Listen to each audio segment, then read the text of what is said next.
سلام و درود خدمت شما دوستان عزیزم. امیدوارم هر جا هستید حال دلتون عالی باشه و جیبتون پرپول. همونطور که توی اینترو بهتون توضیح دادم، این دوره قراره توی ساده ترین زبان ممکن بهتون منتقل بشه و بر وزن این باشه که کاربردش رو بتونید لمس بکنید و از تمام بداهه‌گویی‌ها و اضافه‌گویی‌ها پرهیز بکنید. خب جلسه اول باید با مفهوم کلی بلاکچین آشنا بشید و بدونید اصلا بلاکچین چی هستش، چه کاربردی داره، ارزهای دیجیتال کجای این بلاکچین جا میگیرن و چند تا از الگوریتم‌های اجماع و نحوه کار کردن بلاکچین رو با همدیگه صحبت بکنیم.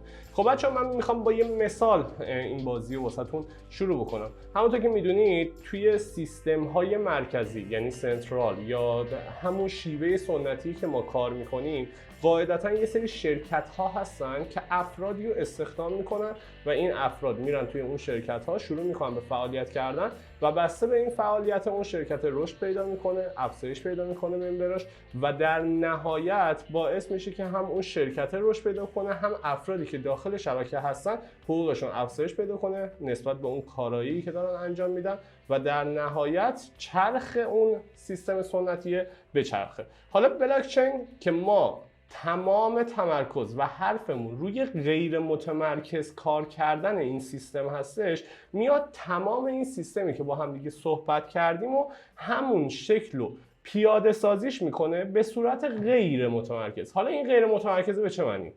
بچه‌ها اگه دقت کنید، به عنوان مثال شما شاید یک شرکت خیلی مطرح و دوست داشته باشید. به عنوان مثال داریم میذاریم، این شرکت اصلا شاید شرکت خفنی هم نباشه.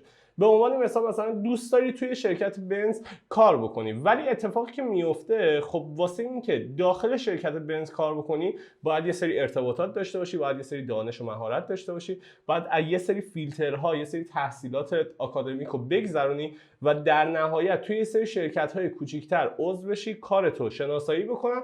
بعدش حالا اگر شما تونستید و هدف بلند مدتتون کار کردن توی اون شرکت بزرگه باشه، جوین بشین به اون شرکت و کار بکنید. ببین چقدر فرآیند باید طی بکنید که وارد اون شرکت بشین. حالا سیستم غیر متمرکز چیه؟ به عنوان مثال شما در یک فضای دیجیتالی شناسایی می‌کنید که آقا یک شرکتی، یک پروژه‌ای مثل بیت کوین، یک بلاکچینی مثل بیت کوین اومده حضور داره و من میبینم که آقا این مستعده، این میتونه حقوق خوبی به من بده و من داخلش فعالیت کنم و اینجا به خاطر این سیستم غیر متمرکز بودنه که میاد کل اون لابیگریه رو، کل اون ارتباطه رو، کل اون سیستمی که باید دانش و مهارت و نمیدونم درس آکادمیک بخونین و همه رو حذف میکنه، میگه اوکی تو منو شناسایی کردی، بیا واسم کار بکن.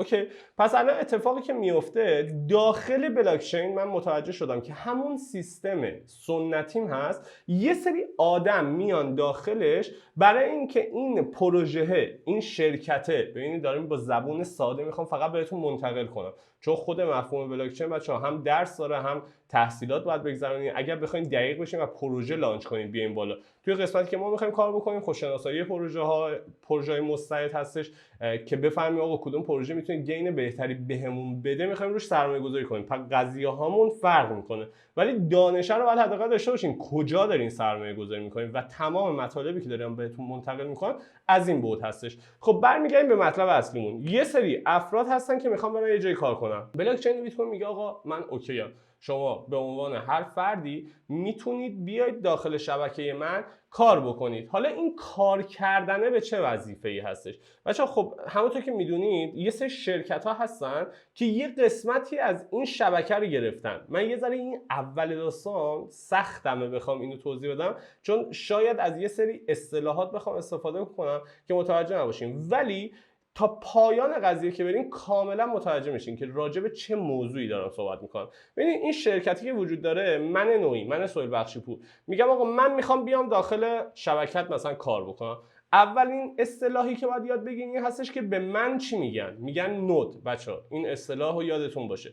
افرادی که میخوان برن توی شبکه فقط دیتاها رو ببینن بهشون میگن فول نود، بهشون میگن نود. حالا افرادی که میخوان داخل شبکه کار بکنن بهش میگن فول نود، یعنی نود کامل. اوکی، حالا این افرادی که میخوان برن تو با یه سرمایه‌ای باید برن اون تو یه حرکتی انجام بدن دیگه. آیا سرمایه نیاز داره ببرن؟ بله سرمایه نیاز داره، اما این سرمایه از جنس پول وارد کردن به شبکه نیستش. شما باید یه سری تجهیزات بگیرین که داخل اون شبکه بتونید فعالیت کنید. اون دستگاه ها چیه؟ مثلا به عنوان مثال یه دستگاه هستش به نام AC، کار فعالیت داخل شبکه رو واسه شما فعالیت میکنه، یعنی فراهم میکنه. اوکی، شما این دستگاه رو میگیرین وصل میکنین به سیستم عاملتون که اصلا راجع به سیستم عامل ضعیف صحبت نمیکنیم، مثلا یه مک بذارین این دستگاه رو وصل کنین و وصلین به شبکه کار بکنین. دستگاه‌های پیشرفته خودش رو نیاز داره که هر کدوم از این دستگاه‌ها یه هزینه‌ای دارن. به عنوان مثال مثلا من 4 سال پیش که میخواستم برم وارد حوزه ماینر و ماین کردن بیت کوین بشم، دستگاه‌ها اگر اشتباه نکنم یه چیز هولوش 8 تومن تا 12 تومن قیمت داشتش. امروز نمیدونم چه قیمتی داره، ولی هزینه فعالیت کردن و کسب درآمد از خود بیت کوین و شبکه بیت کوین اگر نمیخواستم برم خود بیت کوین از بازار بخرم این بودش که بیام ماینش کنم و برای ماین کردنش نیاز به این دستگاه داشتم. پس چی شد؟ الان یه پروژه‌ای هستش که ما داریم راجعش صحبت می‌کنیم به نام بیت کوین. روش کار کردن و کسب درآمد داخل این پروژه این هستش که شما این دستگاه‌ها رو بگیرین، وارد شبکه‌اش بشین و با حل کردن یه سری معادلات ریاضی که جلوتر بهتون توضیح میدم میرسیم به این که آقا از این فعالیت واسه خودمون کسب درآمد کنیم. موضوع بعدی پیش میاد. بچه‌ها خیلی جزئی دارم میرم جلو که کامل متوجه بشین. این جلسه خیلی اهمیت داره واسه درک مهم مطالب. حالا این فرده فکر کنید مثلا یه دستگاه گرفته میره داخل یه شبکه‌ای که خیلی بزرگ است، خیلی ممبر داره و اینجا شرکت‌های بزرگ هم داخل این شبکه دارن فعالیت میکنن. اینجا دوباره بحث قدرت پیش میاد. یعنی چی؟ من سربخشی‌پور وقتی با 15 میلیون تومان یه دونه دستگاه وارد شبکه شدم و میخوام توی اون حل کردن معادلات ریاضی شرکت بکنم که بتونم بلاک ها رو بسازم، تراکنش ها رو کارمزدش رو به خودم تخصیص بدم که همون بیت کوین هستش و به موجودیم اضافه شه، قاعدتاً به خاطر اینکه نرم افزارم ضعیف‌تر هستش چون بودجه محدود هستش باعث میشه که این هزینه‌ای که کردم شانس خیلی کمتری داشته باشم بابت اینکه معادلات رو بتونم حل بکنم و در نهایت کارمزدهای اون بلاک رو به خودم تخصیص بدم. اتفاقی که میفته چی هستش؟ این هستش که من وارد شبکه‌های بزرگتر میشم، یعنی شبکه‌های فعالیت بزرگتر، کسایی که دستگاه‌های بیشتری دارن و میان میگن که آقا تو بیا داخل شبکه ما فعالیت کن به جای اینکه مثلا فرضاً به صورت جزئی بخوای داخل شبکه فعالیت کنی. این وسیله به وجود میاره که شرکت‌های بزرگ با تجهیزات خیلی گسترده‌تر داخل شبکه شرکت بکنن و چون اینا قدرتاشون تقریبا یه ذره با هم دیگه بالا پایین هستش، گینی که از بازار و اون کارمزدهایی که به خاطر تایید اون بلاک‌ها کسب میکنن با هم دیگه بالاتره. یعنی هر چی شما قدرت پولی و مالی داخل شبکه بیت کوین که اصطلاحاً همون فول نودا یا ماینرهایی که دارن استخراج میکنن بیت کوین رو، یا بهتر بگیم استخراج نه از کارمزد معاملاتی که داره انجام میشه داخل شبکه و این کارمزد رو بابت تایید تراکنشش دارن به خودشون کسب میکنن، بسته به اون قدرت مالی که دارن و داخل شبکه دارن کار میکنن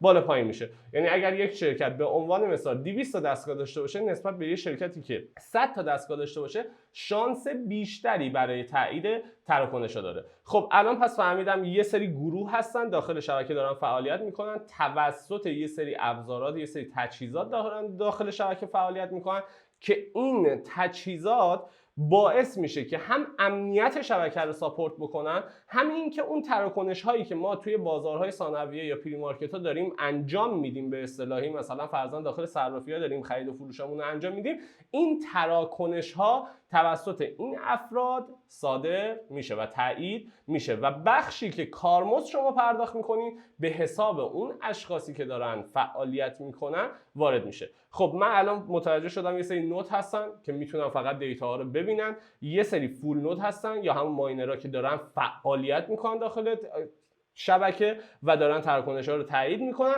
حالا یک اصطلاح دیگه داخل خود این شبکه وجود داره به نام لجر. خب این دیتا هایی که داره میاد، خب تو یک جایی به نام مم پول. بچه‌ها اصلا سخت نیست، فقط میخوام دانشتون رو ببرم بالا. یه استخریه این وسط که فکر کنیم من، علی، اصغر، فرید، حسین این وسط نشستیم داریم یه سری تراکنش انجام میدیم. خب این تراکنش ها میان داخل شبکه. خب کجا میرن؟ میرن یه وسطی به نام ممپول، یه استخریه بچه‌ها. تراکنش ها میرن اونجا. اتفاقی که میفته این ماینرها خب برای اینکه دسترسی داشته باشن به این تراکنش ها باید یه سری معادلات ریاضی شبکه رو حل بکنن. هر کی زودتر این معادلات ریاضی رو حل بکنه خب باعث میشه که بلاکش تایید بشه و اون تراکنش هایی که ریخته توی بلاک خودش توسط بقیه ماینرها هم تایید بشه. چون اگر فیک ریخته باشه باعث اون اجماعی که داره صورت میگیره بین ماینرها، میگن آقا این تراکنش اصلا داخل شبکه، داخل اون ممپول نبوده و اون بلاک کلا حذف میشه. یعنی داستان غیر متمرکز بودن ما اینجوریه که تمام افرادی که داخل شبکه هستن دسترسی به تمام دیتا دارن و هر کسی که قدرت پردازش بیشتری داشته باشه زودتر معادله ریاضی رو حل میکنه و اون تراکنش هایی که اون وسط هستن و که ریخته داخل بلاک خودش تایید میکنه، در نهایت میذاره اون وسط، بقیه تاییدش میکنن و این بلاک میچسبه به بلاک های قبلی. پس چی شد؟ الان این دیتا ها میره توی اون لجرها نوشته میشه توسط کی؟ توسط اون ماینرها، فول نود ها نوشته میشه، معادلات ریاضیشو حل کرده، بلاکشو تشخیص داده، گذاشته وسط، همه تایید کردن. الان یه بلاک که ظرفیت محدود داره، مثلا به عنوان مثال 200 تا تراکنش میتونه داخلش ریخته بشه، این بلاک توسط تمام افراد صادر شده و امضا شده و تهیه شده که آقا این ریل هستش. حالا این بلاک باید بره بچسبه به بلاک قبلی خودش. الان این همه توضیح دادم که خیلی ایزی بهت بگم بلاکچین چیه. بلاکچین یعنی فارسیش بچه‌ها، چین یعنی چی؟ زنجیر. بلاک یعنی چی؟ همون بلاک خودمون. اوکی؟ یعنی اتصال بلاک ها پشت سر هم.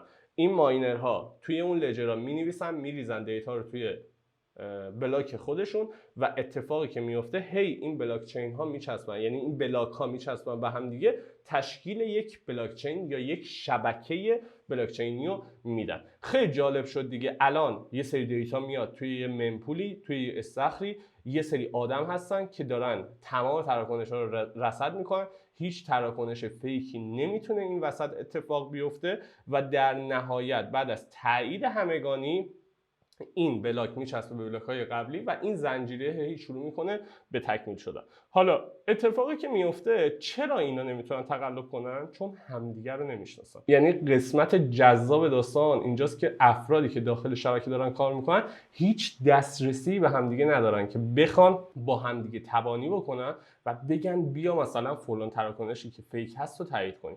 این باعث جذابیت، امنیت بالا و غیر متمرکز بودن شبکه بیت کوین میشه، یا شبکه بلاکچینی که داره از الگوریتم اجماع POW استفاده میکنه. حالا اینکه POW چیه؟ دقیقاً تو همین قسمت در ادامه مطالب بهتون توضیح خواهم داد. فقط قبلش باید یه سری دیتاهای خودمون رو تکمیل تر بکنیم. حالا فهمیدیم که آقا این بلاک ها توسط این زنجیرها میچسبن به هم دیگه و تکمیل میشن. داخل خود این بلاک ها چی میتونه جا بگیره؟ خب یه اشاره کوچیکی کردیم دیگه. داخل بلاک ها 3 تا آیتم هستش که جا میگیره. 1. اطلاعات، داده. هر چیزی که جزء اطلاعات و داده باشه داخل این بلاک ها جا میگیره. حالا اطلاعات میتونه اسم و فامیل یک فرد باشه، میتونه اون تراکنش هایی باشه که شما دارین انجام میدین، میتونه سن افراد باشه، میتونه آرای انتخاباتی یک انتخابات بزرگ باشه، میتونه هر چیزی که جنس اطلاعات به خودش میگیره، مثلا فرضاً ایمیلاتون، نمیدونم شماره تماستون، سنتون، قدتون، وزنتون، گروه خونیتون، هر چیزی که جنس دیتا و اطلاعات داشته باشه میتونه داخل این بلاک ها ریخته بشه. اوکی؟ حالا اینکه چه نوع اطلاعاتی ریخته میشه بسته به فعالیت اون پروژه هستش. یعنی اگر ما به عنوان مثال از بلاکچین بخوایم توی انتخابات شرکت شرکت کردن داخل انتخابات استفاده کنیم، خب اون پروژه‌ای که داره این کارو میکنه قاعدتا اطلاعات آرا و اسم افراد رو مثلا نیاز داره و داخل اون بلاک ها ریخته میشه. وقتی راجع به بیت کوین داریم صحبت میکنیم،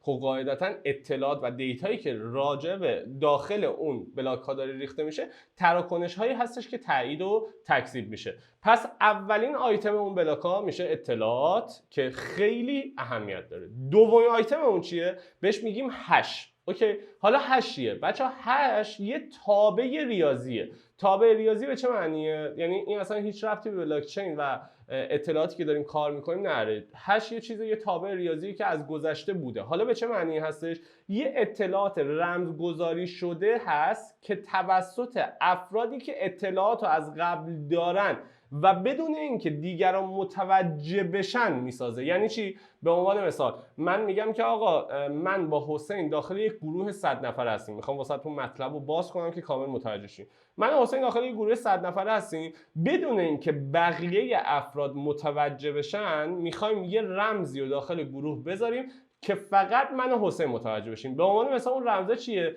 میگم حسین من هر موقع 12 رو تایپ کردم داخل گروه تو متوجه بشو که ساعت 6 باید ما داخل مثلا کافه ولنجک باشیم. اوکی، زمانی که من میدم که ساعت 6 کافه ولنجک، یه تابع هش یعنی یه تابع رمزگذاری شده، یه کد رمزگذاری شده به من میده که دقیقاً این کد رمزگذاری شده معادل اون کافه ولنجک ساعت 6 بعد از ظهر هستش که من میخوام قرار بذارم. حالا زمانی که من نمیخوام بقیه مطلع بشن که آقا من ساعت 6 کدوم کافه میخوام برم، اون تابع هشه رو میذارم داخل گروه خودمون. یعنی اون گروهی که هستش و اون تابع هشمون رو میذاریم اونجا و الان حسین متوجه میشه که ساعت 6 باید کافه ولنجک باشه بدون اینکه کس دیگه ای متوجه بشه. و دقیقاً زمانی که داخل بلاک ها اطلاعات ریخته میشه، این اطلاعات همش هش گذاری میشه و یک کدی بهش تعلق میگیره که این کد دقیقاً مثل کلید گاف صندوق داخل اون گاف صندوقه ما این تابعه رو نگه میداریم. اینجا رو داشته باشی که الان دقیقاً بهتون آیتم سوم بدم متوجه میشین که داستان این کلید کجا، این هش کجا میره. سومین آیتم این بلاک میشه هش بلاک قبلی. فهمیدین الان این این هش گذاری این بلاک کجا میره؟ میفته دقیقاً توی بلاک بعدیش. یعنی هش اون شبکه، کلید اون بلاکه میفته توی بلاک بعدیش. پس الان متوجه شدم داخل هر بلاک 3 تا آیتم هست: اطلاعات، کلید یا همون هش اون بلاک و هش بلاک قبلی، کلید گاف صندوق و بلاک قبلی. این باعث میشه که شما هیچ جای شبکه و هیچ گونه از اون بلاک ها رو زمانی که اطلاعات بعدش قرار داره بیاین پاک کنید یا تغییرش بدین و این یونیک بودن بلاک چین رو میده. چرا؟ چون شما هر بلاک رو بخواید تغییر بدین هشش توی بلاک قبلیش هستش و شما زمانی که یه دونه بلاک رو بخواید دستکاری کنین عملا دیتای تمام بلاک ها تغییر میکنه. چرا؟ چون هر بلاک یه هشی داره، یه اطلاعاتی ریخته، یه هش ثابت داره. زمانی که شما یه دونه رو بخواید دیتاشو تغییر بدین باعث میشه که هش اون شبکه، هش اون بلاک تغییر کنه، هش اون بلاک که تغییر کنه هش تمام بلاک های بعدش تغییر میکنه و این باعث میشه که هک شدن یا تغییر اطلاعات داخل شبکه بلاک چینی عملاً یه چیز غیر ممکن باشه، هرچند که شبکه بستگی داره که به چه صورتی مدیریت بشه. اینجا که دارم میگم مدیریت، یه اصطلاحی رو بهتر همینجا بهتون آموزش بدم. ما فقط در یک صورت دیتا داخل شبکه تغییر میکنه یا شبکه بهتر بگیم هک میشه. اونم چه اتفاقی اگه بیفته؟ حمله 51%. یعنی چه حمله 51%؟ یعنی 51% قدرت محاسباتی یک شبکه دست یک گروه به خصوص بیفته. یعنی اون گروه هایی که داشتیم میگفتیم جداگونه هستن، همدیگر نمیشناسن، اگر 51% شبکه دست یک گروه به خصوصی بیفته، اینجا میتونیم عملا حمله 51% رو واسه شبکه لحاظ بکنیم و بگیم که این شبکه در معرض هک شدن هستش. حالا که اطلاعات مهمی راجع به خود بلاک چین، نحوه کار کردن این بلاک چین، اصلا بلاک ها چی هستن، چه نوع دیتایی داخلشون قرار میگیره و بقیه توضیحاتی که بهتون دادم، الان شیوه کار کردن این بلاک چین رو کاملا متوجه شدین و اتفاقی که الان باید رقم بزنیم با هم دیگه، راجع به یکی از موضوعات مهم دیگه‌اش صحبت بکنیم و اون موضوع مهمه چیه؟ نحوه کار کردن پرسنل داخل اون شبکه. دوباره میرم سراغ سنتی که این قضیه رو دقیق‌تر چک کنیم و با هم دیگه بررسیش کنیم. به عنوان مثال یک شرکت میتونه به پرسنلش بگه آقا شما فقط مجبور هستین که با کدشلوار داخل شرکت من کار کنید. یکی دیگه میاد میگه که آقا من دوست دارم کلا برون شبکه‌ای کار کنید، ریموت کار بکنید، یعنی اصلا چی میگن اسمشو، نیاز نیستش که در یک جای فیزیکی کار کنی. یکی دیگه هستش میاد میگه آقا من به جای اینکه از نیروی انسانی استفاده کنم از ربات استفاده میکنم که کارهامو هندل بکنه. یکی دیگه به یه شیوه دیگه ای کار میکنه، یه شرکتی با یه متد دیگه ای کار میکنه، یه شرکت دیگه امکان داره اصلا سیستم اجرایی و ران کردن پروژه و هندل کردن کارش به یه شکل دیگه ای صورت بگیره. داخل شبکه بلاکچینی هم دقیقا همین حالت اتفاق میفته. ما میایم اینجا راجع به اجماع‌ها صحبت میکنیم. یعنی چی؟ زمانی که میگیم proof of work، همون POW بودش که باهاتون صحبت کردم، میگه proof of work یعنی چی؟ اثبات. proof یعنی اثبات کردن بچه‌ها. خب proof of work یعنی اثبات کن که داری کار میکنی. حله؟ این اثباته یادتون باشه چون همه چی رو براتون هندل میکنه. خب بعدیش چیه؟ میگیم proof of stake یا POS. حالا جز چند تا شبکه رو بهتون مثال میزنم که دقیقاً چه اتفاقی داره میفته و بعدش کاملا شما متوجه میشین که آقا هر کدوم از این بلاک چین ها چه جوری به چه شیوهی افراد دارن داخلشون کار میکنن. بیت کوین با هم دیگه صحبت کردیم و گفتیم که الگوریتم اجماع بیت کوین یا بهتر بگیم نحوه فعالیت داخل شبکه بیت کوین از اثبات کار کردن میاد. یعنی همون که تو یه دستگاهی میخری و میری داخل شبکه فعالیت میکنی، به شبکه داری متوجه میکنی آقا من دارم توسط این دستگاهه اثبات میکنم به تو که داخل شبکه دارم کار میکنم و زمانی که این اتفاق میفته میتونم از گین ها و اون کارمزدهایی که داخل شبکه تعلق میگیره برای خودم استفاده کنم. پس این میشه proof of work یا همون اثبات کار کردن. زمانی که راجع به proof of stake داریم صحبت میکنیم، با یه واژه‌ای داریم میاریم این وسط به نام استیک کردن که توی خود بخش حوزه دیفای کامل این قضیه رو واسهتون باز میکنم. اینجا یه اشاره خیلی کوچیک میذارم. استیک از چی میاد؟ استیک به این معنی هستش که من پولمو یه جایی میذارم بمونه و این پوله برام حکم فعالیتمو داره. پروف آف استیک زمانی که میگیم دقیقاً برخلاف پروف آف ورک که شما تجهیزات میگیریم و داخل شبکه فعالیت میکنید، برعکسش هست. میگه آقا تو واسه این که فعالیت کنی داخل شبکه من و از این شبکه و کارمزدهای من استفاده کنی، نیاز نیستش دستگاه سخت افزاری بگیری وصل کنی و داخل شبکه من فعالیت کنی. پول تو میتونه حکم همون دستگاه رو داشته باشه. میای اون میزان پولی که داری توکن شبکه منو خریداری میکنی و این میشه حکم همون دستگاه. زمانی که این پول رو گرفتی میای داخل شبکه‌ای که داری فعالیت میکنی که اجماع کارش پروف آف استیک هستش، یعنی تو پولتو بیار بذار داخل شبکه و بسته به اون پولی که هستش قدرت بیشتری خواهی داشت برای فعالیت کردن داخل شبکه. یه گریزی بزنم به مطلب قبلی. پروف آف ورک چی بودش؟ زمانی که داشتیم صحبت می‌کردیم میگفتیم هر کسی که دستگاه بیشتر داشته باشه شانس بیشتری برای برنده شدن داره. خب اینجا هم دقیقاً توی پروف آف استیک که گفتیم به جای این دستگاه پول شما درگیر هستش، هر کسی که پول بیشتری استیک کنه داخل شبکه یا گیر بندازه داخل شبکه شانس بیشتری برای فعالیت کردن داخل اون شبکه و برنده شدن و کارمزدهای بیشتر داره. دیگه چه الگوریتم اجماعی داریم؟ به عنوان مثال DPoS یا Delegated Proof of Stake. حالا این چی میگه؟ میگه آقا Delegated بچه‌ها میشه نماینده شدن به اصطلاحی. خب میاد چی میگه؟ میگه تو الگوریتم اجماعی DPoS شما اون افرادی که اومدن استیک کردن پولشون رو گذاشتن توی خودشون یه نماینده هایی رو انتخاب بکنن. خب که دیگه نیاز نباشه خود اون فردی که پول گذاشته داخل شبکه تراکنش رو تایید بکنه.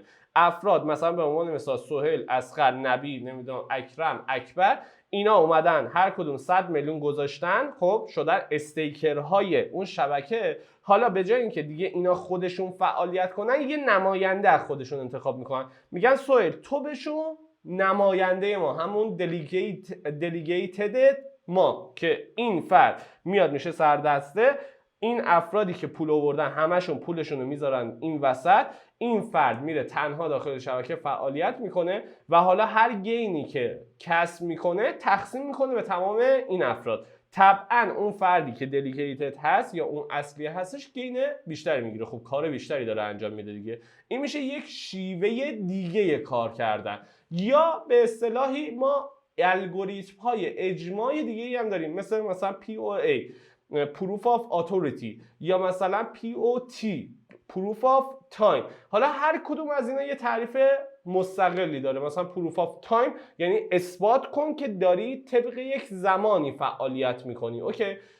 و این باعث میشه که هر کدوم از اون شبکه‌های بلاکچینی به یک شکلی فعالیت خودشون انجام بدن. خب قاعدتاً ما بحث میکنیم توی سیستم سنتی. من مجدد میخوام واسهتون مثال بزنم که دقیق متوجه شین. یه جاهایی هستش شنیدین میگن آقا مثلا دفترهایی که همه کت شلوار میپوشن، خب بهشون زیاد اعتماد نمیکنم چون میخوره بهشون مثلا کلاش باشن.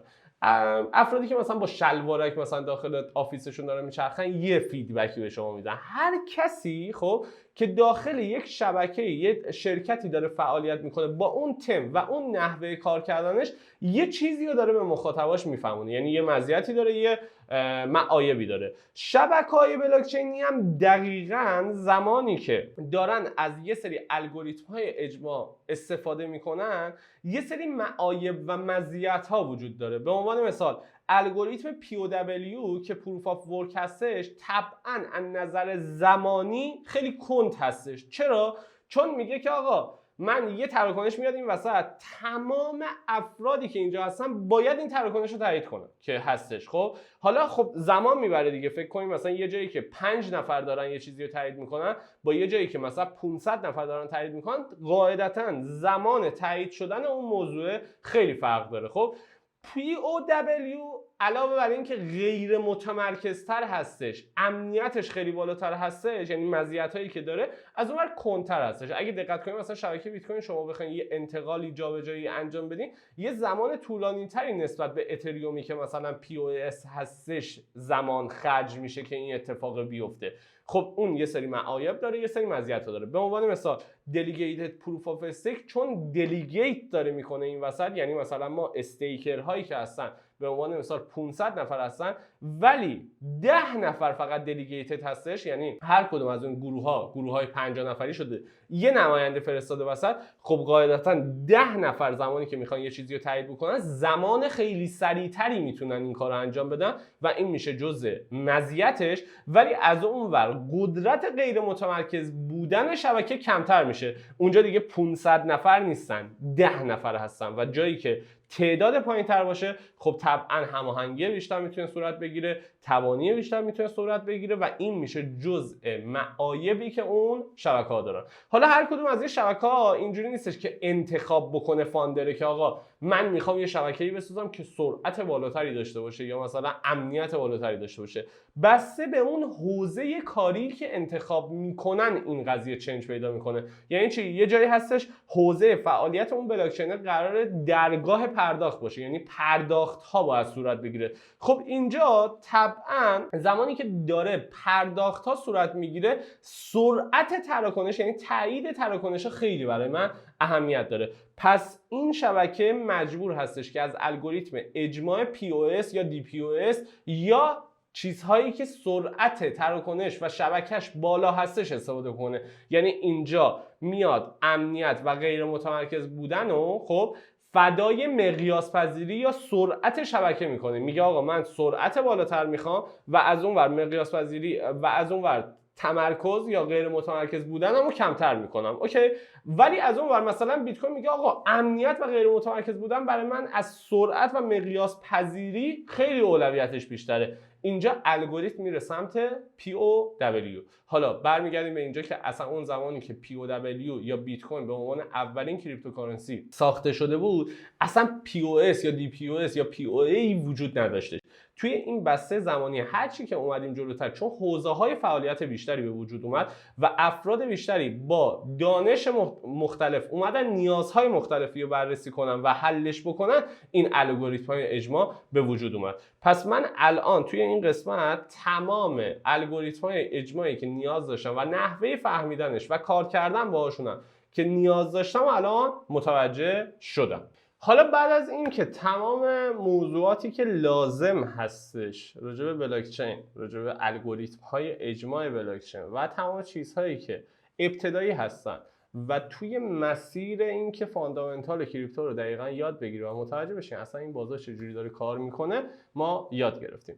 دو تا بخش دیگه میمونه که جذاب هستش و باید با هم دیگه مطرحش بکنیم که اینم توی همین بخش اول باید با هم دیگه صحبت بکنیم و بخش بعدی بریم سراغ موضوعات بعدی.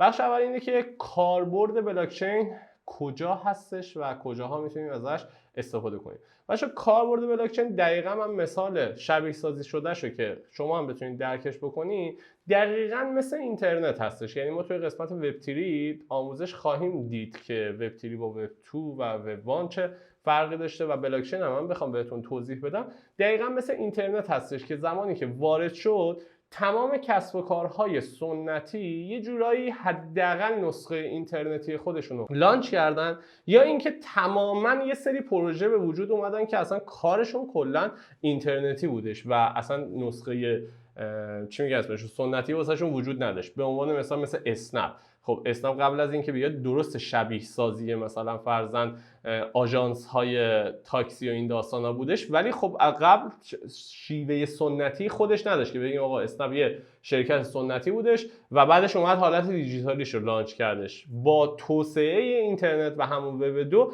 خب اسنپ اومدش یه بیزینس رو واسه خودش لانچ کرد و یک نیازی رو پوشش داد و بعدش کسب و کارش گرفت. حالا بلاکچین هم دقیقاً شبیه همون خدمات اینترنتی بودش که اومد هایپ شد و کسب و کارها خودشون رو یه جورایی تعمیم دادن بهش و اگر نمی اومدن و پروژه های خیلی زیادی بودش که نیومدن و شکست رو تجربه کردن، دقیقاً این اتفاق الان توی بلاکچین هم داره میفته. پس بلاکچین توی تمام حوزه‌ها مثل بهداشت، مثل انتخابات، مثل حمل و نقل، مثل درگاه‌های پرداخت و هزاران چیز دیگه‌ای که توی سیستم سنتی شما میتونید تعمیمش بدین یا نسخه‌های اینترنتیش وجود داره، میتونه توی حوزه بلاکچین ما جاش بدیم. چرا؟ چون حوزه بلاکچین به عدم تمرکز و یه جورایی مقیاس پذیری داره تمرکز میذاره و یه جورایی کسب و کارها رو از حالت اینکه فقط یک مدیر نفع قضیه رو ببره و بقیه یوزرها فقط استفاده کننده اون پروداکت باشن داره کنسلش میکنه و یه کاری داره میکنه که تمام افراد میتونن توی اون پروژه و توی اون شرکت یا توی اون شبکه بلاکچینی میتونن فعالیت کنن و نحوه خودشون یعنی اون سود خودشون رو بردارن و این خیلی جذابه دیگه. یعنی فکر کنید یه پروژه بلاکچینی مثلا اسنپ به وجود بیاد توی قسمت حمل و نقل باشه و تمام افراد بتونن از سرمایه گذاری کردن روی این پروژه و توسعه دادنش کسب سود بکنن. موضوع بعدی که وجود داره سر قضیه خود بلاکچین هستش که من یه مثلثی هستش باید بهتون توضیح بدم که این قضیه هم کامل درک کنیم. کلیه بلاکچین و پروژه‌ای که ما روشون صحبت می‌کنیم یه مثلث در نظر بگیریم که 3 تا رأس داره و توی این 3 تا رأس 3 تا موضوع هستش که توی تمام پروژه ها جابجا میشن و بعدش میرن سراغ اون الگوریتم اجماعی که انتخاب کنن کار کنن. این 3 تا رأسمون چیه؟ 1 مقیاس پذیری، 2 تمرکز، 3 امنیته. یعنی این 3 تا رأسی که این مثلث داره امنیت، غیر متمرکز بودن و مقیاس پذیری هستش که تمام پروژه های بلاکچینی زمانی که لانچ میشن هدفشون این هستی که نقطه ثقل این مثلث بیان واسطن. یعنی چی؟ هم مقیاس پذیر باشن. مقیاس پذیر بچه‌ها به معنی سرعت انجام کارها باید ازش یاد کرد. دومین آیتم امنیتشون بالا باشه و سومی غیر متمرکز باشه. یعنی تمام پروژه هایی که لانچ میشن توی تمام حوزه هایی که دارن کار میکنن هدفشون اینه که هم مقیاس پذیر باشن، هم غیر متمرکز باشن، هم امنیت بالایی داشته باشن. اما تجربه توی این چندین سالی که پروژه ها لانچ شدن و اومدن یه چیز رو کامل به ما متوجه کرده که هیچ وقت مقیاس پذیری و غیر متمرکز بودن دو تا یه پروژه نمیتونه جفتشو های داشته باشه، یعنی جفتشو بالا داشته باشه. یعنی هر چقدر که بخوان، یعنی تمام پروژه ها سعی میکنن که امنیتشون رو همیشه بالا نگه دارن، چون امنیت شاکله یه پروژه است. زمانی که امنیت به خطر بیفته یعنی کل اون شبکه میره رو هوا. حالا میخواد غیر متمرکز باشه یا مقیاس پذیری خیلی بالایی داشته باشه، هیچ اهمیت نداره. امنیت جزء اولویت‌های پروژه هستش، پس این امنیت ها همیشه حفظ میکنن. اما توی غیر متمرکز بودن و مقیاس پذیری باید یه دونش رو تقریبا انتخاب بکنن، یا یه دونش ضریب بالاتری داره و اون یکی ضریب کمتری. چرا؟ چون توی الگوریتم‌های اجماع با هم دیگه صحبت کردیم، هر چیزی که بخواد POW باشه یا به اصطلاحی غیر متمرکزتر باشه، خب طبعا به خاطر اینکه تعداد افراد زیادی داخل شبکه فعال هستن و این غیر متمرکز بودن رو داره صادر میکنه، مقیاس پذیری یا سرعت شبکهش میاد پایین. پس چی میشه؟ امنیتش بالاه، غیر متمرکز بودنش خیلی بالاه، ولی اینور مقیاس پذیریش پایینه. یا برعکس پروژه هایی که دارن از الگوریتم‌های اجماع POS یا DPoS یا POA یا نمیدونم POT دارن استفاده میکنن، اینا خب مقیاس پذیری رو بردن بالا، ولی طبعا به خاطر اون عدم غیر متمرکز بودن یا تعداد افراد کمی که دارن داخل شبکه تایید میکنن تراکنش رو، خب غیر متمرکز بودنش کمتره ولی سرعت شبکه بالاتره و امنیتشون هم بالاتره. پس الان این مثلث بلاکچین هم کاملا متوجه شدیم که الگوریتم شاکله یا ساخت اون پروژه بلاکچینی از چه چیزی دارن استفاده میکنن و چه الگویی دارن پیروی میکنن که با توجه به اون حوزه کاریشون این مثلثه بالا پایین میشه و در نهایت یک جای میگیره. تا همین لحظه که الان داریم با هم دیگه صحبت میکنیم بچه‌ها، هیچ پروژه‌ای نبوده که هم غیر متمرکزی 100 داشته باشه، هم مقیاس پذیری 100 داشته باشه، هم امنیت 100 داشته باشه. و این حائز اهمیته که حواسمون باید به این موضوع باشه که هنوز این حوزه نتونسته به اون مرکز ثقل اصلیش حالا توسط پیشرفت تکنولوژی برسه. موضوع آخر که باید بحثمون رو باش به اتمام برسونیم این هستش که این رمزارزهایی که ما داریم راجبشون صحبت میکنیم کجای داستان هستن. بچه‌ها این رمزارزها، اولین چیزی که باید بهتون بگم، هیچ ارتباط، یعنی خود مفهوم بلاکچین رو یدک نمیکنن. به عنوان مثال بخوام بهتون مثال سنتی بزنم، ما فکر کنیم یه شرکت بزرگ داریم، یه کاری داره انجام میده، یه الگوریتمی داره، یه شیوه کار کردنی داره، یه چیزی، یه هدفی داره قضیه رو میبره جلو. اون شرکت زمانی که بخواد کارهاشو انجام بده، اگر خودش بخواد توسط یک پولی کارهاشو انجام بده و خدماتشو بفروشه، اون پوله مستقل میشه. یعنی چی؟ میگن که اگر شما میخواین وارد شرکت من بشین و فلان چیزو بخرین، من مثلا دلار یا یورو یا مثلا ریال پشتیبانی نمیکنم، شما باید از پول سهیل استفاده کنید. اسم پول من سهیله. کریپتوها یا ارزهای دیجیتالی بچه‌ها یک راه پرداخت بلاکچین محسوب میشن. یعنی چی؟ پروژه ها با یه هدفی ساخته میشن و این پروژه ها یک پول واحد برای خود اون شبکه دارن. به عنوان مثال شبکه اتریوم یک اسمارت کانترکت هستش که کامل بهتون توضیح میدم چی کار انجام میده و چی هست اسمارت کانترکت. فقط الان اسمشو بشنوین. یک اسمارت کانترکتی هستش که داره فعالیت خودش انجام میده. حالا این شبکه برای اینکه پروژه هاش لانچ بشن و زیر مجموع هاش بیاد بالا، یه توکنی داره به نام ETH یا اتر که شما اون اتر رو دارید داخل مارکت یا از صرافی غیر متمرکز یا از صرافی غیر متمرکز دارین خریداریش میکنین. پس تمام کریپتوهایی که شما روشون سرمایه گذاری میکنین یا به اصطلاحی بهش میگیم ارز دیجیتال یا اسم خارجیش کریپتوکارنسی، یک راه پرداخت بلاکچین هستن. پس حوزه خود بلاکچین یعنی علم و تکنولوژی بلاکچین هیچ ارتباطی با این رمزارزه نداره. یعنی نیاید اشتباه بگید آقا کل بلاکچین میشه رمزارزها. نه، بلاکچین یک حوزه خیلی وسیعی هستش که توی تمام حوزه ها داره کار میکنه و هدفش این هستش که تمام کسب و کارها رو تو حالت غیر متمرکز لانچ بکنه و افراد بیشتری ازش بتونن استفاده بکنن و از اون ور کریپتوکارنسی ها یا ارزهای دیجیتال یک راه پرداخت و درگاه پولی اون بلاکچین محسوب میشن. مثل دولت ایران که کلی مشاغل دارن کار میکنن ولی واحد پولیش واحد ریاله. یعنی شما هر خدمات یا هر محصولی بخواید داخل کشور ایران استفاده بکنین باید از خود اون واحد پولیش استفاده بکنین. این یک پیش مقدمه یا به اصطلاحی مقدمه اصلی دوره هستش که استارتش رو داریم میزنیم. با مفاهیم بیسیک شروع کردیم و اطلاعاتی که باید داشته باشید که مسیر در ادامه برامون همراه باشه. توی این دوره قرار کلی چیز جذاب و کاربردی یاد بگیریم. پس با هم دیگه میریم سراغ قسمت بعدی. دمتون گرم. یا حق.